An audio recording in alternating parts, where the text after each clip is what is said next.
You're super smart. Part of your, your personality identifies highly with intelligence, and you do value intelligence. You don't really enjoy being around stupid people or people that have a hard time keeping up with you, because mentally you're light years ahead. Your whole identity is based on creating a better future, creating almost a utopian society. And that comes from the influence of Uranus right here. This is the Aquarius ruler, and that's why Aquarians are a little nutty. They're off on their own, bag with all that. They really believe highly in the future. They believe in freedom for everyone. They believe in independence. They believe in truth, universal brotherhood of all mankind. They really don't believe that there's a separation between people as big as what we think. So that's another reason that you would associate highly with progressive energy, or any kind of thing that feels like it's moving towards a better future, because that's a huge part of you. You just say, yes, that feels right. I know that's right. And so that's a big part of this equation.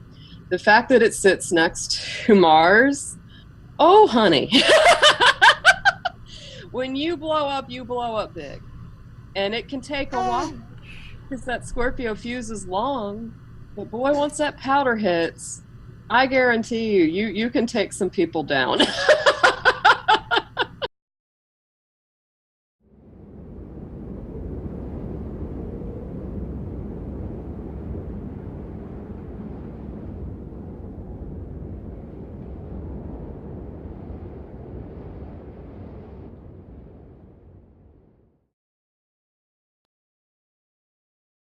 Education is no substitute for intelligence. Belief can be manipulated. Only knowledge is dangerous. Frank Herbert.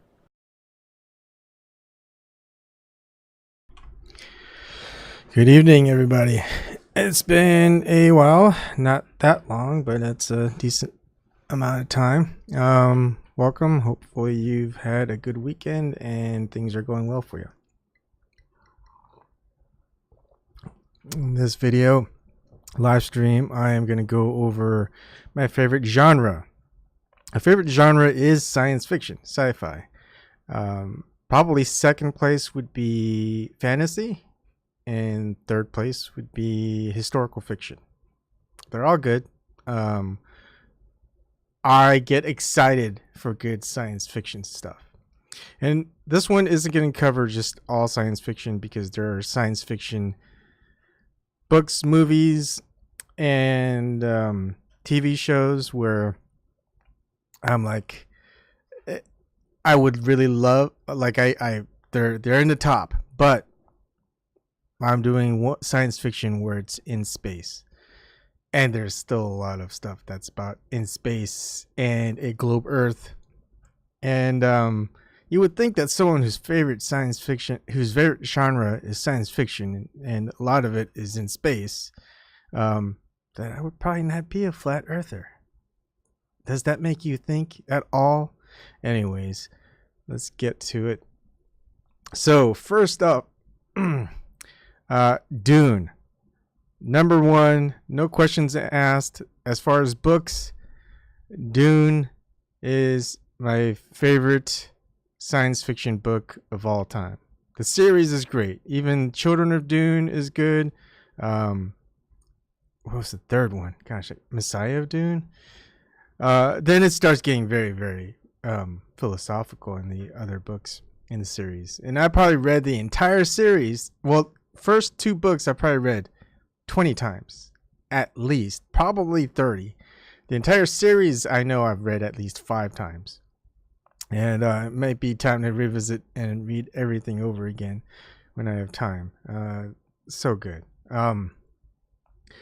And if you didn't know that they are doing a remake of Dune for a movie, not a TV show, a movie, and it's gonna have pretty decent cast, pretty good director, the guy who directs visually stunning work. As far as like movies that I would rewatch, not really, but we'll see. The original Dune, I know people don't like it. I didn't like it. Some of it just goes off of the book, but you know, the book the book Dune, very very hard to get the nuances correct. And but as far as the cast, I thought the cast for the original Dune was okay. It was good to okay. It was the best cast that I've seen in a Dune movie or Dune television series. Okay, so the second book.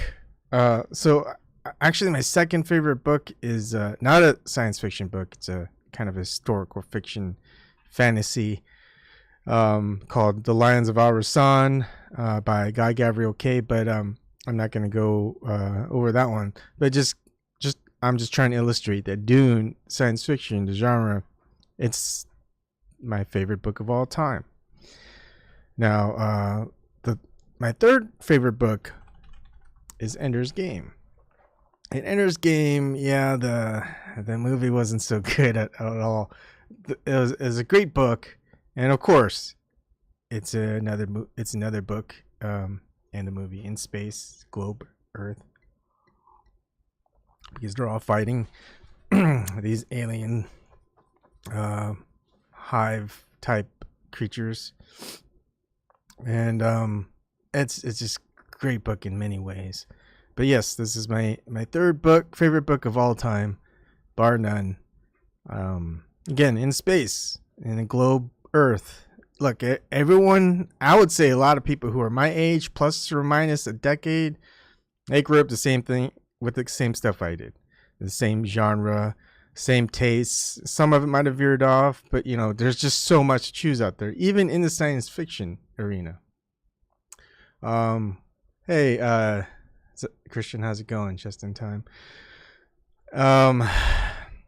So yeah, Ender's Game. I've read the original book 10 times at least. The series, of course, I didn't read the series all too much, maybe just twice the whole series. I think the one with Bean, he wrote it a couple, maybe even a decade later. But basically, it's like Ender's Game. It's in the same in the school, but it's from Bean's perspective that Ender really doesn't get to see. I thought that was also pretty good, but it doesn't beat the original of Orson Scott Card's Ender's Game. Now I'm gonna go on to the movies. As far as movies go, there's a lot, but this is gonna be a no-brainer. The Empire Strikes Back is, of course, my number one movie as far as science fiction and especially in space. I mean, aside from Star Trek, Star Wars is the go-to space movie out there. I don't want to kind of go into Star Wars. Star Wars is really good too. I mean, that's what started it all and made you get excited. But Empire Strikes Back is just phenomenal. So it's my favorite movie, actually. Probably I've probably seen Star Wars and Empire Strikes Back so many times, and my wife, and I know a lot of people are like this, but you can as the movie's playing, you know what they're gonna say beforehand. And my wife, when I watch it with her, she sees me watching it, she goes, "Haven't you watched this like hundreds of times already?" And then I'll just quote exactly what's coming up. I mean, that's how much I love Star Wars, or love Star Wars, the original. Let's see, Simon Hawkins, imagine if they made Jodorowsky's Dune. Very esoteric, that Jodorowsky's Dune. I don't know if I would have liked it, but it is definitely would have been a trippy Dune experience. The thing is, I don't think they would have gone towards adhering to the book, but they would have definitely made it unique. Okay. Hey Nash, how's it going? So that is my favorite movie of all time, and it hits number one, space science fiction. There are a couple of movies I would say comes in second place. I would have to say The Matrix. That movie is a classic, something I'd watch over and over again. But a lot of these movies it's just about rewatchability and what it means to me, I guess. And so the next one is Gattaca. I guess this would be. It's not like a great movie. It's not like a phenomenal movie. It's I guess it's definitely in the top 5 somewhere. It's very underrated in many ways. But it's about the human spirit. It's about, of course, it's not. It's kind of a globe Earth movie in a way because he wants to go to space. Ethan Hawke is the main character, but the thing is, he lives in a future where they know exactly when you're gonna die, how you're gonna die, your limitations, and all of this stuff, just through, I guess, DNA sequencing or whatever. And so they know what you're capable of. They know how intelligent you are, and so they choose. Okay, this is what you're going to be assigned to as far as working for as a job for the rest of your life. And so the ones who, before they even get to be grown up, to take, to actually, so it's all based off of nature, not nurture. So he's probably one of the last people, one of the few people who actually had a natural birth, and then his parents had a second kid, which is I forgot his name. He's also pretty popular now, Jude Law, and Jude Law is the product, like just the perfect human. He's oh no, I'm sorry. Jude Law is a different character, but his genetics is just through the roof. But he just couldn't hack living up to the expectations of his own genetic code, I guess. And then, but anyways, Ethan Hawke has a brother. Their parents have a son. You'll see a video snippet of mine. I can't play it because it gets blocked. But he's a detective. He's over here. He basically is solving a murder crime, and that's why he's in the picture, and he's getting close to find out who it is, and he realizes it's probably his brother. And they had a thing where they would swim and have a race to see who could go the furthest, and Ethan Hawke always beat him. And his brother is actually supposed to be much better. He's supposed to be physically better, mentally better, smarter, perfect, because he was genetically manipulated before his birth. Even his eye colors were chosen beforehand. And oh yeah, so his brother Anton. Ethan Hawke's character is Vincent. Uma Thurman is the love character, and she's supposedly also very highly genetically qualified. And he goes through wherever he can just to become an astronaut and fly into space and go to another planet, and because the planet he's on right now he doesn't like at all. And his brother Anton goes, "How do you do it?" And Vincent goes, I never hold anything for the trip back. So he's always going for whatever he can. His drive, his focus, that surpasses all of the human spirit, surpasses any of the material genetic limitations that science or civilization or society places on an individual. It's one of my favorites. It's just the premise alone, but the music, the acting, it was all phenomenal. So a very underrated movie. If you've never watched it, you should go ahead and watch it. It's great. And of course, we're gonna get into some very easy movies to like. Shoot. Aliens. Sigourney Weaver. Alien was good. It was good. It was great even. But Aliens is the one that you watch over and over and over again just because of all the other actors. Hicks was good. Hudson was good. It was just very good chemistry between the characters. There's a lot of action. The music was also very good. It was a very, very unique movie as far as what it brought to the table. And I just thought, if I ever want just some sci-fi action flick, which is of course in space with the globe Earth, and I think that you even see that in the very beginning, even with the title crawl, the title intro, not a crawl. It's one of my favorite movies. And of course, you're gonna have to Space Odyssey 2001, another classic. Definitely not action packed. It's very introspective and thought provoking, and I enjoyed it. It's just something that you could just again do your daily activities and leave on, and you can just listen to it. You've already seen the visuals, and these are like one of the movies that I would just kind of play in the background and just kind of get the ambiance of it going. And so yeah, those are just a couple of space movies, one of the top ones that I would just watch and just love and enjoy and rewatch over and over again. And it's one of those things where you can't ever do a remake of it because you're just gonna automatically dislike it. Now, favorite TV shows. Firefly. Come on. Firefly.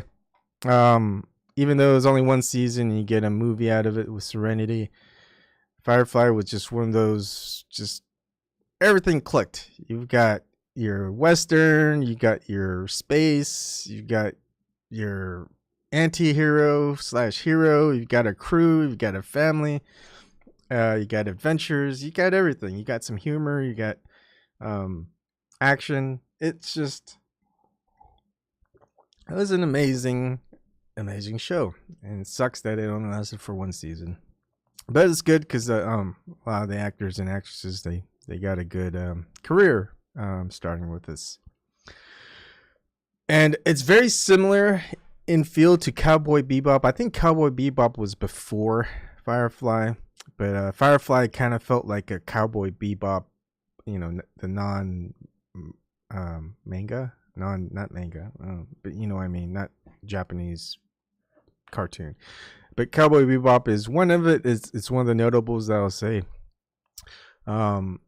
Then of course Futurama, and this is basically a cartoon in space, globe space, and my daughter was named off of one of the characters, Leela Turanga, of course. That's because I liked Futurama so much. My brother would joke like, "Hey, how come you didn't name your kid Zoidberg?"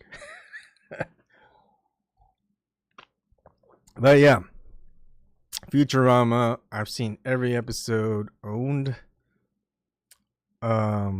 everything. Actually, I think I have all the episodes. I even listened to the podcast that doesn't have any animation, just has a podcast of the characters, voice actors, and I think I went to, what's that thing? It's like a convention of Comic-Con, and the guy who does Fry's voice and a couple of other voices, gosh, I can't remember his name. I took a picture of him. I got his picture. I don't think I was supposed to, but I don't think I didn't get anything where I could sign his autograph. I don't really do like, hey man, I have your autograph type of thing. But I just thought it was cool that he was there, and he was one that also popular, and voice actor. Of course, can't get away with Star Trek. I grew up on Star Trek, but more than that, Star Trek, The Next Generation. I just grew up with it was every Star Trekkie, whatever you want to call it, grows up with their own generation. Generation before me grew up with the original Star Trek cast, and probably those my age, who are around 40 right now, kind of grew up with The Next Generation a little bit more and liked it more. Of course, I know a lot of people who are also fans of Deep Space Nine, and they would think, what was the other one? there's been a couple, Enterprise and Voyager. Gosh, I mean, there's so much. But yeah, Star Trek Next Generation was one of mine. You can't, aside from Star Wars again, you can't get any bigger than Star Trek as far as adventures in space. Although what came close was Battlestar Galactica, the old Battlestar. Oh, I didn't know Nash he did Ren and Stimpy. Anyways, the old original Battlestar Galactica I watched as a kid with my brother, and you know I think it came on right before Buck Rogers. I actually, as a kid, I liked Buck Rogers better, but when I was kind of remembering it, like I remember more of the old Battlestar Galactica than I did of Buck Rogers. So maybe, you know, Battlestar Galactica was better, but again, it could just be the new Battlestar Galactica, which I liked. I thought the first two seasons was building up to something different and good, and I liked it. But then, you know, Battlestar Galactica kind of changed. I think they were gonna end it, or I don't know what was going on, but it definitely was a lot different. But it was still good. The actors, you know, I didn't care that Starbuck was now a girl and a bunch of other stuff. I thought it was a really good show on Sci-Fi. It's when you mention space sci-fi, space operas, you pretty much have to go with Battlestar Galactica now. And the most recent one. Now, here's the thing with Firefly, Futurama, and Star Trek Next Generation. I could watch those over and over again. You know, I've seen it maybe an episode 3, 4, 5, 6 times already. I'll just go back and watch it again. I mean, Firefly, I've watched probably each episode. I probably watched the entire season because there's only one at least 10, 15, 20 times. It is just a lot. I can't even remember. A lot of the times, of course, I'll just play in the background while I'm doing stuff. Back then. Same with Futurama. I've seen, and there's so many seasons, and I've seen so many Futurama episodes. Star Trek Next Generation, again, probably seen each episode maybe 2 or 3 times throughout my life. Not a lot, but of course there's a lot of seasons in the movies as well. Now, when you get to like Battlestar Galactica and The Expanse, it's almost like a space opera mystery type of thing. I didn't read any of the books beforehand by S.A. Corey. My wife got me the books, books 4 through 7, I think. And it's one of those shows where we binge watch, which is great because, you know, if you have Netflix, and it was Sci-Fi, and it was Amazon Prime, actually. Amazon Prime has it. You could watch the whole thing for free. I think season 4, they sold, Sci-Fi sold the rights to The Expanse to Amazon. Amazon bought it. So you're going to see season 4 on Amazon. We'll see how it goes. But it's one of those shows where, man, I wish there was another science fiction television show like this, because I hate waiting a year or 2 years for the next season. And the thing is, it's not one of those shows where you can just rewatch and enjoy because you kind of know what's coming. The mystery's kind of gone. You know, kind of like the characters. You kind of want to go back and just kind of see what was going on, see if it has any clues to anything. There really aren't any Easter eggs and stuff that build up. Like if you caught something back in season 1, you're gonna notice in season 2 or 3. It doesn't have any of that stuff. It's just kind of a good story, and you want to see where it goes. This is great. And but I don't know if it's favorite. It's just my current last one that I've seen, and I'm looking forward to season 4. It's kind of like Westworld, although Westworld is in space. I thought Westworld season 1 was great. I didn't see season 2 because we don't have HBO anymore. I heard season 2 wasn't that great. But of course, that's science fiction, but of course it's not a space thing, so it's out of this. That's why I also don't have Blade Runner in this. It's another notable. I like Blade Runner. Great movie. It's just really unique, but the only problem with it is it's not really a space science fiction. And sorry, I'm gonna read the chat. Simon Hawkins, Enemy Mine, Abyss, District 9, Alien vs. Predator series, Heavy Metal 81. I never heard of Heavy Metal 81, actually. Star Chaser, Legend of Orion, and Last Starfighter. Oh, I remember Last Starfighter. That was good. As a kid, I remember I was like, man, I wish I could be the Last Starfighter. Let me... And so this is pretty much it. I mean, there's... remember V, the television series V? That's also notable. Very good. I would consider... I mean, for a television series of its day, I thought it was bar none great. And I remember it to this day. The Chronicles of Riddick. I don't think they're going to be in the top anything of my movies list. They're just fun movies to watch.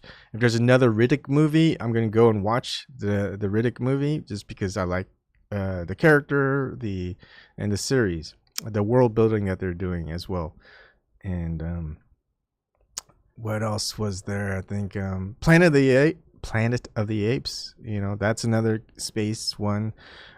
I wouldn't count it as like the greatest of all, but very memorable. You watch it and you just think everything's pretty cool and really different and things like that.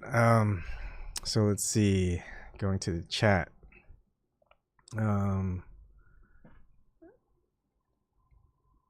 Christian 70s had some great films, and Nash, he's getting nostalgic for the 70s. He was born in 69.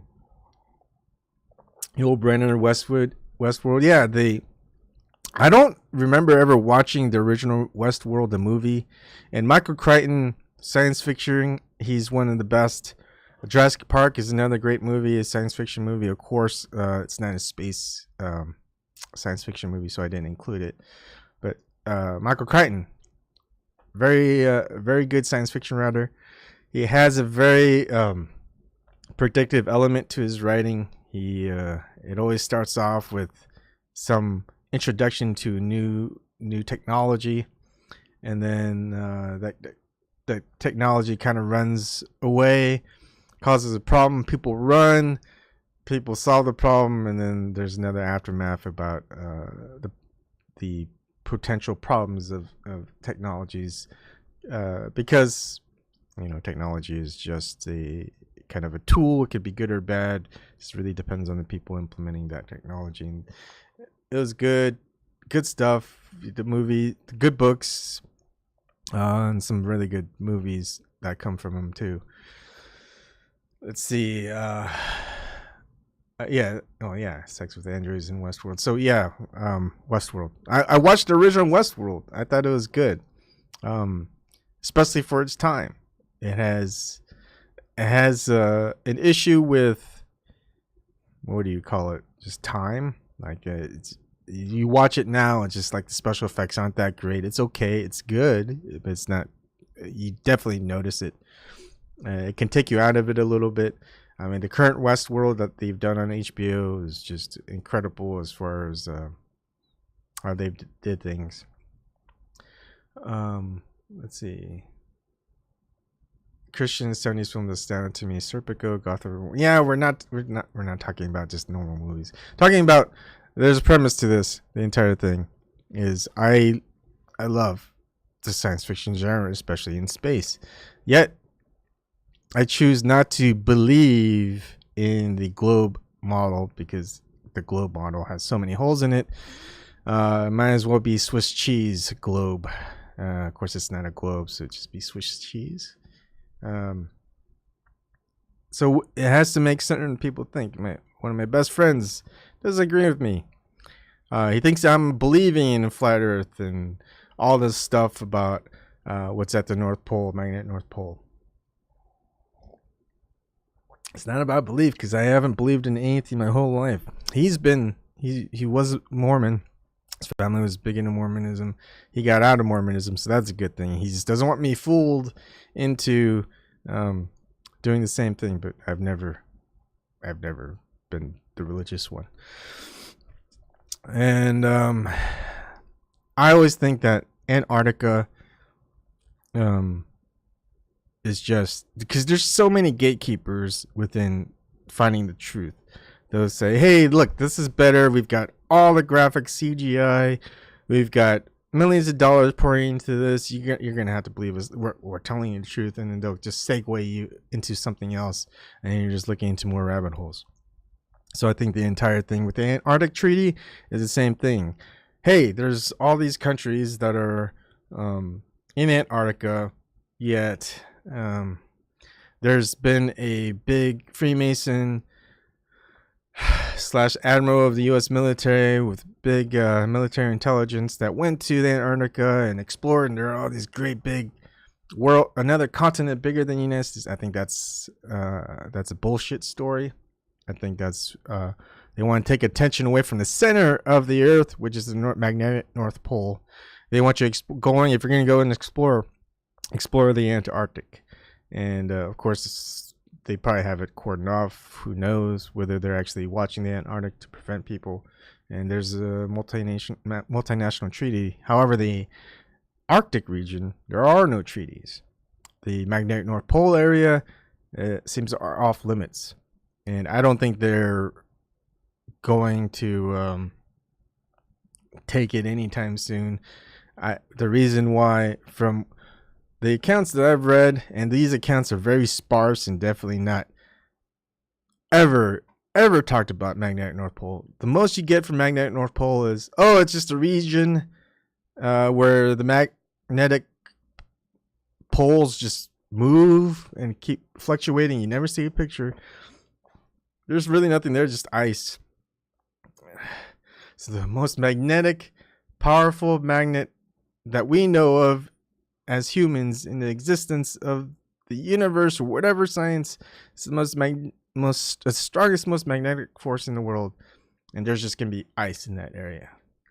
I don't think so. I think there's going to be more than that. And so they do everything they can to just make sure that, hey, there's nothing there. It's really ice and hazardous. If you're going to want to go and explore something icy and hazardous, go to Antarctica. And then, but the difference is the animals that are there. Antarctic, probably not much for animals. I think emperor penguins might be the most that you'll see closer there. But the Arctic, almost teeming with animals in certain ways. Not like teeming like in an Amazon rainforest type of way, but a lot of animals, a lot of fish. I mean, a lot of whales make that trip up to the Arctic region to just thrive on fish. And of course, if you're in the Scandinavian countries, you know all about fishing.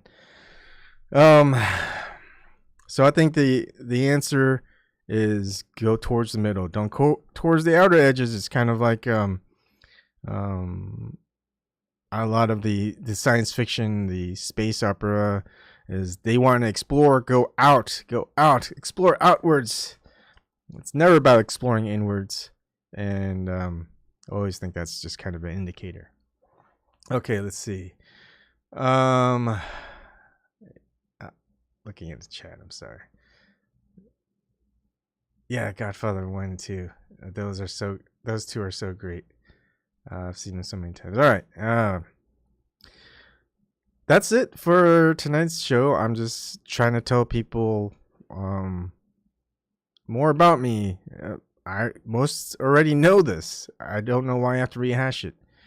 And I am the most ardent science fiction, space opera, space exploration fan.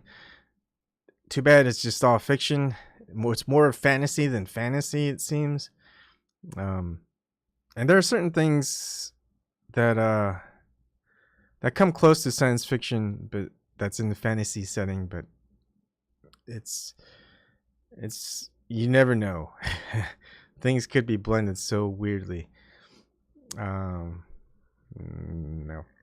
All right. That's it. Thank you for watching. The answer lies at the magnetic North Pole, the area where no one wants you to go to, area that there are no treaties, because in my opinion, I think there are inhabitants within the magnetic North Pole area, because you don't make treaties with other nations outside of that nation, right? So there is probably a nation, 2, 3, most likely 4 nations within around the magnetic North Pole, and I think all this time, I think the powers of right now are trying to get technology and weaponry to advance to try to see if they can ever take out those inhabitants, because there's just so much resources at the center of the earth. But we're never going to know that, because they don't want us to know. Because if they told us, we would probably, well, first we would say, how's that? You guys lied for this all this time? Wait, you guys never went to space? What? You guys have been lying about a globe? It's flat? Like Harrison Ford in the new Star Wars movie, and what is it, The Force Awakens? He goes, it's true, all of it. And I don't know why that always gets me. All the mythologies, because they made the entire Luke Skywalker, Han Solo, Death Star, Darth Vader a myth, I guess, where it started in the story where Rey was, and Harrison Ford goes, no, it's all true. I mean, that's just, imagine just I mean, it's crazy right now just to even think that the mythologies that we've all grown up with, they're saying it's just mythologies. It's just really old religious stories of societies that are like very, very